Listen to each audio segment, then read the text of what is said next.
BJP JDS ಮೈತ್ರಿ ಮಾಡ್ಕೊಂಡಿದೆ. ನಿಮ್ಮ ಪಕ್ಷದಲ್ಲೇ ತುಂಬಾ ಜನಕ್ಕೆ ಬಹಳಷ್ಟೊಂದು ಕೋಪ ಇದೆ. ಅಶ್ವಥ್ ನಾರಾಯಣ್, ಅಶೋಕ್ ಅವ್ರಿಗೆ ಒಕ್ಕಲಿಗ ನಾಯಕರು ನಾವು ಡಮ್ಮಿ ಆಗ್ತಿದೀವಿ, ವೀಕ್ ಆಗ್ತಿದೀವಿ, ಕುಮಾರಸ್ವಾಮಿ ಅವರೇ 1 to 1 ಇದ್ದಾರೆ ಹೈಕಮಾಂಡ್ ಜೊತೆ ಅನ್ನೋ ಒಂದು ಅಸಮಾಧಾನಗಳು ಕೂಡ ಇದೆ. ತಮಗೇನಾದ್ರೂ ಅನ್ಸಿದೆಯಾ ಆ ಥರ? ನೋಡಿ, 100% ಎಲ್ಲ ಭಾವನೆಗಳನ್ನು ಹತ್ರದಿಂದ ನೋಡಿದ್ದೇನೆ. ಪದೇ ಪದೇ ಕುಮಾರಸ್ವಾಮಿ ಅವರು ದೇವೇಗೌಡರು ಪ್ರೈಮ್ ಮಿನಿಸ್ಟರ್ದಕ್ಕೆ ಹೋದರೆ ಭಾಳ ಮರ್ಯಾದೆ ಕೊಡ್ತಾರೆ, ನಾನು ಹೋದರೆ ಭಾಳ ಮರ್ಯಾದೆ ಕೊಡ್ತಾರೆ.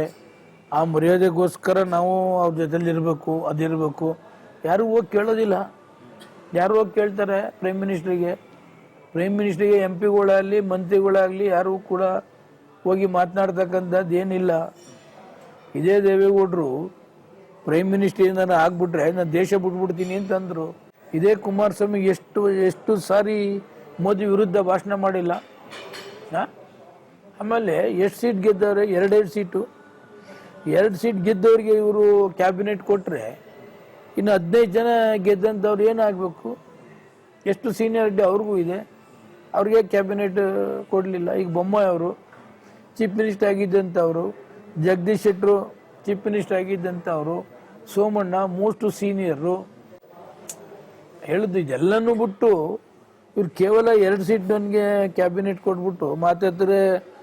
ಪ್ರೈಮ್ ಮಿನಿಸ್ಟ್ರು ದೇವೇಗೌಡರಿಗೆ ಗೌರವ ಕೊಡ್ತಾರೆ, ಅದು ಕೊಡ್ತಾರೆ, ಇದು ಕೊಡ್ತಾರೆ. ಯಾವುದು ಒಂದೇ ಒಂದು ಸೆಂಟ್ರಲ್ ಮಿನಿಸ್ಟರ್ ಆದಮೇಲೆ ಯಾವ್ದಾದ್ರು ಒಂದೇ ಒಂದು ಮಾಡಿರ್ತಕ್ಕಂಥ ನಿದರ್ಶನ ಯಾವುದಿದೆ? ಡೆಲ್ಲಿಯಿಂದ ಬೆಂಗಳೂರಿಗೆ ಬರ್ತಾರೆ, ಇಲ್ಲ ಸಿದ್ದರಾಮಯ್ಯನ ಬೈತಾರೆ, ಇಲ್ಲ DK ಶಿವಕುಮಾರ್ ಬೈತಾರೆ. ಇವೆರಡು ಬಿಟ್ಟರೆ ಇನ್ನು ಬೇರೆ ಏನು ಕೆಲಸ ಮಾಡ್ತಿದ್ದಾರೆ ಇಲ್ಲಿ?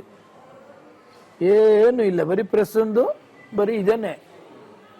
ಮಿಕ್ದವ್ರಿಗೆ ಏನಾಗ್ತದೆ? ಅಸಮಾಧಾನ ಇಲ್ಲೇ ಇರ್ತದ? ಏನೇನು ಹೇಳಿರ್ತಾರೋ ಏನು ಕತೆನೋ ಅಂತೇಳಿ ಯಾರು ಕೂಡ 99 ಅಲ್ಲ 100% ಸಮಾಧಾನ ಒಬ್ಬರು ಇಲ್ಲ.